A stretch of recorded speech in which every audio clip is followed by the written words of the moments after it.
This morning mga kapuso, dungan tang ma-inspire sa usa ka batan-on nga tubong General Santos City kundi na ning kamot siya nga makatukod sa iyahang sariling business. Ang storya likod sa sikat na food truck ng Gensan, kada nga to ang sayron kauban si Miss Jade Quaresma.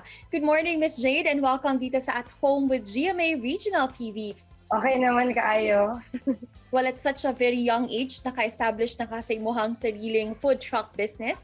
Pwede ba di mo ma-share sa amo akong paunsa o kanusa ka nagsugod ni Ine? So, ang una-una yun is, nag-start ko sa akong food truck katong pag-start sa pandemic. Kay, niuli man ko diri sa Jansan, kay dito sa Davao jud ko nag-eskwela. So, niuli ko Jansan and murag 2 months na naranjud ko sa balay. Murag, naisip na ko ba na dapat na ako'y ginahimo karon kay mga friends ko sa Davao, nag-start na sila business nila. So, ako po, sabi ko sa sarili ko na, mag-start po kaya ako. So, mga to, nag-isip ko na, unsa kaya ang mga food na dili pa common diri sa Jansan. So, may radyog ko way na mapagtuunan og pansin gyud ko sa tao dire. And also, kanang makamura po sila. So mo to na ami extra na multi-cab diri sa balay namo na wala na gyud siya ginagamit. So ko sa akong parents na gusto na ako dyan mag-try na maghimo og food truck kasi wala siya rent and also kahit asa ra ka mag-parking na kay customer. Unsa ba ang concept aning food truck business nimo ug unsa pod ang signature food na inyohang ginabaligya? So ang concept jud sa akong food truck is ganahan man gud ko tan-aw sa YouTube ka na mga food truck wars So ko why not i-try na ko ni na concept diri sa Jansan kay wala pa gyud nag-try ani. So at least ako ang makauna. Mahilig man jud ko mag-bake og bread.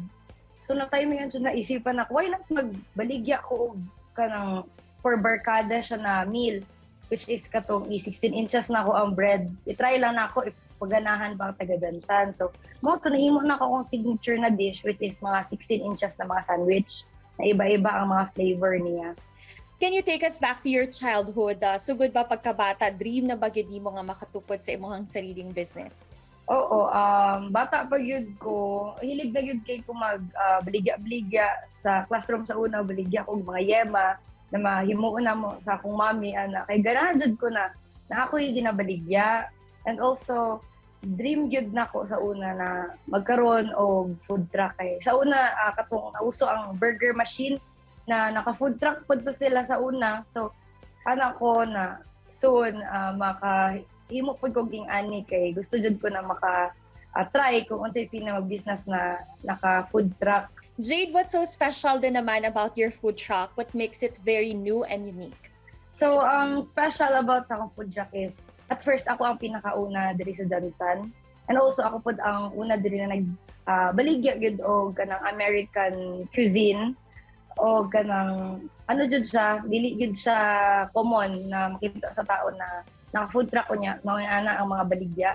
You mentioned nga ang concept sa inyo food truck business mao ang food sharing, and as a matter of fact signature ninyo ang 16-inch sandwich nga pwede mag-share ang family og magbarkada. Ikaw ba personally mas ganahan ka nga duna kay kasabay nga mukaon mao ni ang inspiration sa imong business?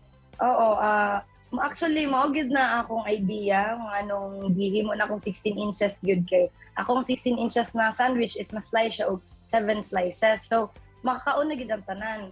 Labi na ang mga estudyante kay milig mo na mag-chip-in, maghati og kanang kuan sa paliton niya. Maghati ra sila. So ko nindot siya na idea para if ever mag-open ang ang klase and face-to-face na tanan yun sila makakaon yun. Unsa pud ang mga challenges nga imong nagian Jade while doing this business and what motivates you to keep going? So, daghan yun siya challenges pag-start na ako sa akong business kay. At first, dili pa pwede diri sa Jansan na mag-park lang ka bisan asa. Kaya sa una, bilang na ako pwede lang na park ko diri, ana. So, na-adjoy mo sita. So, dyan ako, nangita pa ko og space, nagkuan ko og mga papers para mag-ask ko sa Senro, sa City Hall namon, if ever pwede ko mag-park diri, pwede ko diri antod bisan unsa na oras. And also, jud siya, lisod jud siya kay syempre gamay lang ang space sa food truck, kunya daghan kay kung gina-prepare ng mga food. And mo to murag ano jud siya, if dili gyud ni mo passion, dili gyud ka magdugay sa ingani na business. And also init pag yun sa sulod. So ang nag-motivate gyud sa ko is ako jung goal gyud kay naisip yun ako na naana jud ko diri na ana ko food truck, so palagoo na lang gyud nako ni kay mo jud ni akong gusto. And basin soon wala ka bulo na magdungag ako mga food truck.